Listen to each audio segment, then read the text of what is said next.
had no problem with you. Heck, I even liked one of your poems, sort of.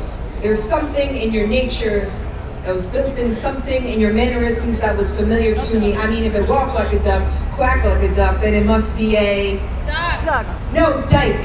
First things first, I'll bring a gun to a knife fight. Don't fuck with me. My hand's been trigger ready as I listen to you desecrate my community and your testimony, sharing the most intimate details that were not yours to share. You take from us, I take from you, an eye for an eye. Leviticus 24:20, Exodus 21:24, Deuteronomy 19:20. I reign like a crusade as you offer yourself like a martyr, but the lions don't even take you in the Colosseum. Your mouth is a sour cherry pit, spoiling the microphones and plague. In this house I will not have it.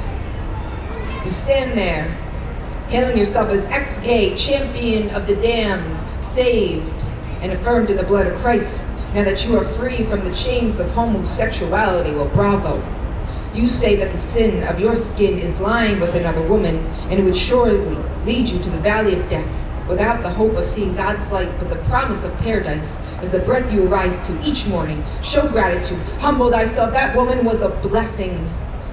And then you go on to say that you're gender confused, wearing sports bras and boxers and a clumsy attempt at using a strap-on. Well, that's because you ain't nothing but a soft butch, bottom bitch, get lockjaw type chick, ain't you? And then you go on to make a not so clever comparison to yourself and Pinocchio. You're right, you will never be a real boy.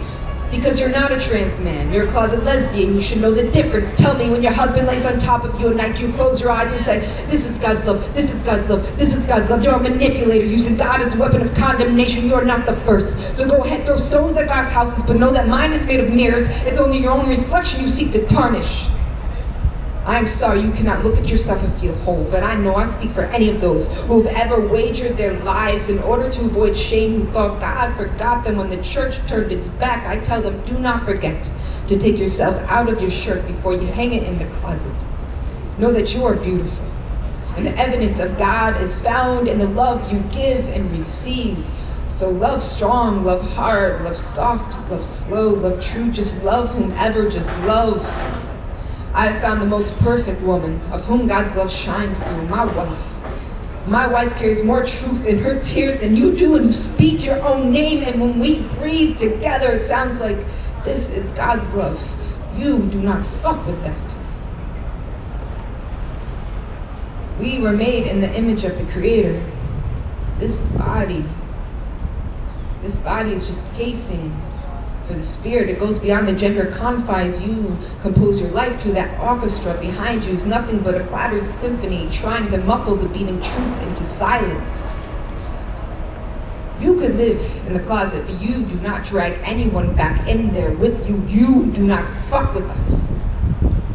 I am beautiful. I am gay. I was born gay. And out of all of my sins, that is not one of them.